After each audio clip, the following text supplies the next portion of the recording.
is our country. We are owner of Canada.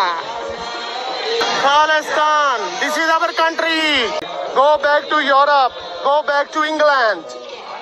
This is our country. You are invaders. और जहां तक Canada की बात है तो कनाडा जो है वो अपने लिए यकीनन एक प्रॉब्लम क्रिएट कर रहा है। Khalistanis marching around Surrey in Canada and claiming that we are owners of Canada and white people should go back to Europe and Israel. लेकिन बात सारी ये कि कनाडा में ऐसा क्यों हो रहा है। The video clip shows Khalistani sympathizers staging Khalistani flags and shouting white people are invaders. अब यहाँ पर आगे कनाडा फंस गए यार, ये क्या हो गया, ये तो गड़बड़ हो गई। कि इस वक्त जो प्राइम मिनिस्टर हैं कनाडा के, वो अपनी पॉपुलैरिटी एक तरह से खो चुके हैं। बहुत ज्यादा कनाडा में भी उन्हें पसंद नहीं किया जा रहा और कहा यही जा रहा है कि हो सकता है कि नेक्स्ट इलेक्शंस में वो प्राइम मिनिस्टर के तौर पर आ भी ना सके। खुद ट्रूडो की सरकार उन्हें पाल पोस रही है, मगर अब ट्रूडो के अपने लोगों के लिए ही खालिस्तानी नया खतरा बनते जा रहे हैं। अहम बात यह है कि जब से अफगानिस्तान के अंदर तालिबान की हुकूमत आई है, एक चीज़ को नोट किया गया है कि इंडियन की जो प्रेजेंस है वो अफगानिस्तान में बड़ी तेजी से बढ़ रही है। पर एक खोतेस्तानी को मैंने ये तक बोलना देखा कि साहब आप लोग ये कनाडा में आए थे 140 साल पहले, हम लोग आए थे 120 साल पहले, तो सिर्फ 20 साल का फर्क है यार। हम आपसे इतना जूनियर नहीं है, हम अभी ये कनाडा को क्लेम करेंगे क्योंकि ये हमारा देश है। अब कनाडा ने देखा यार ये क्या है, ये तो साला हमको अपने घर से निकाल रहे हैं। नमस्कार दोस्तों, मैंने आप लोगों को पहले भी बताया था कि ये जो कनाडा कर रहा है ना, खालिस्तानियों को जो समर्थन दे रहा है वह एक दिन उनके लिए भारी पड़ने वाला है और मुझे लगता है कि वह दिन आज आ ही गया है। कनाडा के प्रधानमंत्री जस्टिन ट्रूडो की यह सारी हेकड़ी जब बाहर निकल गई, जब कनाडा की सड़कों पर उनको ही अपने देश से बाहर निकलने के नारे लगने लगे। अब जब यही होता है, जब दोस्तों तुम दूसरों का बुरा सोचते हो तो तुम्हारे साथ ही 3 गुना ज़्यादा मात्रा में बुरा होने लग जाता है और यही कनाडा के साथ में हो रहा है। अब इस तरह की मानसिकता कनाडा में अगर उपज गई है तो कनाडा के लोगों के लिए बहुत ही ज़्यादा मुश्किल होने वाला है, क्योंकि कनाडा के प्रधानमंत्री जस्टिन ट्रूडो ने भारत के साथ में रिश्ते बिगाड़ने में इतने नीचे चले गए, इतने नीचे गिर गए कि उन्होंने इसका अंदाज़ा ही नहीं लगाया कि उनके साथ भी ऐसा हो सकता है। और उन्होंने ऐसा किया क्यों? उसका सिर्फ और सिर्फ एकमात्र कारण कि इन खालिस्तानियों को खुश करना और उनको अपने यहाँ पर संरक्षण देना। खालिस्तानियों का पूरा फोकस होता है भारत को तोड़ना और आतंकवादी गतिविधियों को अंजाम देना। हमने पहले भी कहा है दोस्तों कि ऐसी गतिविधियों का संरक्षण देने वाला खुद एक दिन इसका भुगतभोगी हो जाता है। इसका एक अच्छा खासा एग्जाम्पल पाकिस्तान है, जो आतंकवाद को संरक्षण देता है तो आए दिन उसी के यहाँ पर यह लोग आतंकवादी गतिविधियों के अंजाम दे जाते हैं। अब आप क्या सोचते हैं इस बारे, हमें कमेंट बॉक्स में अपनी राय जरूर बताइए। ये बड़ा जबरदस्त मार्च मूच कर रहे थे सारे ब्रिटिश कोलंबिया में, जहां पर बोल रहे हैं we are the owners of Canada, white people should go back to Europe, go back to England, go back to Europe, go England, England नहीं, England, go back to England, तुसी इत्थे होंदे ना हो, तुसी वापस जाओ, ये वो काफी कुछ करना शुरू हो गए। और कनाडियन ने देखा वो बेवकूफों, ये क्या कर रहे हो। यहाँ पर एक खोतेस्तानी को मैंने ये तक बोलना देखा कि साहब आप लोग ये कनाडा में आए थे 140 साल पहले, हम लोग आए थे 120 साल पहले, तो सिर्फ 20 साल का फर्क है यार। हम आपसे इतना जूनियर नहीं है, हम अभी ये कनाडा को क्लेम करेंगे क्योंकि ये हमारा देश है। अब कनाडा ने देखा यार ये क्या है, ये तो साला हमको अपने घर से निकाल रहे हैं। वो बड़ा जबरदस्त आउटरीच आना शुरू हो गया है और लोगों ने गालियां निकाली, ओ बेवकूफों ये क्या है, व्हाट इज दिस नॉनसेंस, ये वो। बट किसी भी पॉलिटिकल लीडर के अंदर इतना दम नहीं हुआ कि एक आके स्टेटमेंट दे दे।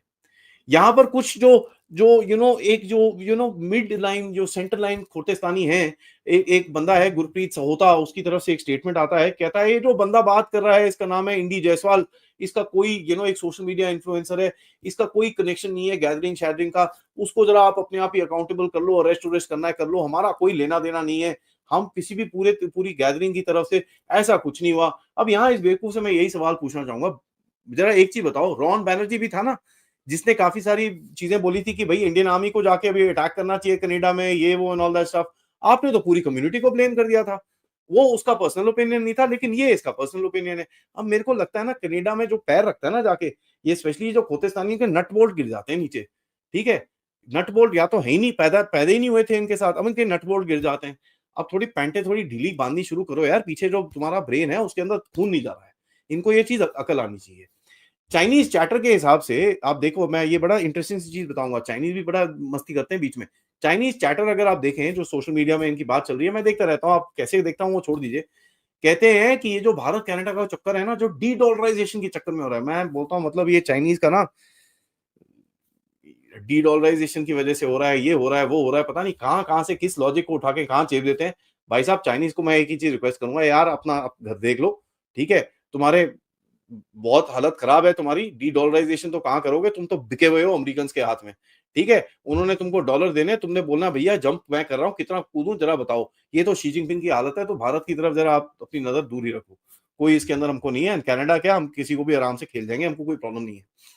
यहां पर आपको मैं बताऊं कि साहब किस तरह से यहां पर हालत कनाडा की ऐसी खराब हो रखी है कि that they now no have a very clear pathway कि आपको अगर इंप्रूव करनी है, अर्शदुल्ला को भेज दो आप यार, सेंड द गाय हियर, आपकी रिलेशन एकदम भारत से बढ़िया हो जाएंगी। मोदी साहब बोलेंगे वेरी गुड, जस्टिन साहब इधर आओ जरा बात करें, झप्पी शप्पी पाए, सब कुछ फिट।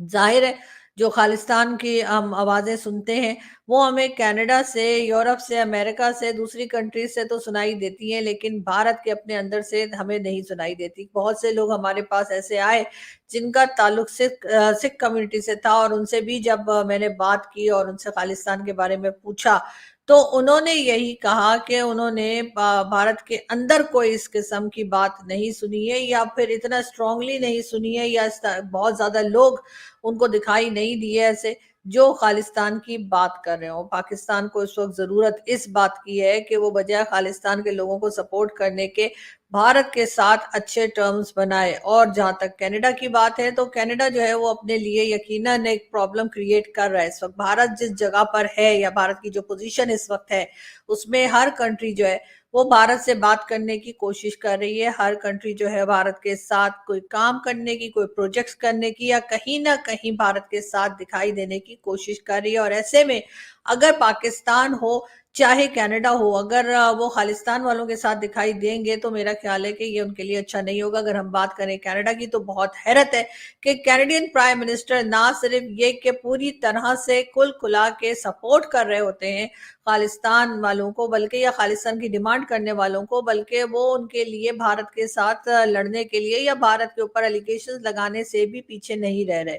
ये बात और है कि इस वक्त जो प्राइम मिनिस्टर हैं कनाडा के, वो अपनी पॉपुलैरिटी एक तरह से खो चुके हैं। बहुत ज्यादा कनाडा में भी उन्हें पसंद नहीं किया जा रहा, और कहा यही जा रहा है कि हो सकता है कि नेक्स्ट इलेक्शंस में वो प्राइम मिनिस्टर के तौर पर आ भी ना सके। लेकिन ये जरूर है कि वो हर बार हमें इसी किस्म की बातें करते हैं कि जिसमें कि वो भारत के ऊपर एलिगेशंस लगा रहे होते हैं कि जी कनाडा में जिन लोगों के को मारा गया, या जो लोग टारगेट किए गए खालिस्तान के लोग, उनको उनको मारने में उन्होंने हर जगह पे बात की कि जी इंडिया का हाथ है। ये और बात है कि वो कोई प्रूफ नहीं दे सके, और अभी तक उनके पास किसी किस्म का कोई सबूत नहीं है जो उन्होंने भारत को दिया हो। भारत ने कई बार उनसे कहा है कि जी आप हमें कोई सबूत दीजिए और हमें बताइए कि ये चीजें आपको ऐसा क्यों लगता है, लेकिन अभी तक कनाडा ऐसा करने में या कैनेडियन गवर्नमेंट ऐसा करने में नाकाम दिखाई देती है।